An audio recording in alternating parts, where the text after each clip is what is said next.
नमस्कार. कशा आहात? मजेत ना? मजेतच असायला पाहिजे. आजचा विषय आहे सिबिल बाबत. तुम्ही ज्यावेळेला बँकेमध्ये कर्ज मागायला जाता, त्यावेळेला तुमचं सिबिल चेक केलं जातं. त्या सिबिलमधला जो सी आहे ना, तो 7 प्रकारे चेक केला जातो. तो कसा चेक केला जातो, ही आज माहिती पाहू.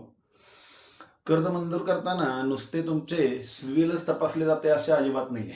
लक्षात घ्या. सिबिल बरोबर 7 वेळा सी चेक केला जातो. काय? तो पाहू आता.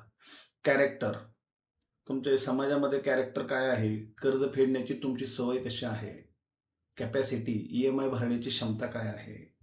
कॅपिटल, तुमची सध्याची बचत करण्याची काय ताकद आहे? कोलॅटरल, तुम्ही तारण दिलेली मालमत्ता व्यवस्थित आहे का? कंडिशन, एंड यूज काय आहे त्या कर्जाचा? कॅश फ्लो, उत्पन्नाचा प्रवाह काय आहे? क्रेडिट हिस्ट्री, पूर्वीची परतफेड कशी केली आहे? लक्षात ठेवा, फक्त सिबिल स्कोअर पुरेसा असून अजिबात उपयोग नाही. तर हे 7 सी तुमचे मजबूत असतील, तर इथून पुढं कर्ज मंजूर होणं शक्य होईल. अशाच नवीन बँकिंग माहितीसाठी बँकवाला साहेबला नक्की फॉलो करा.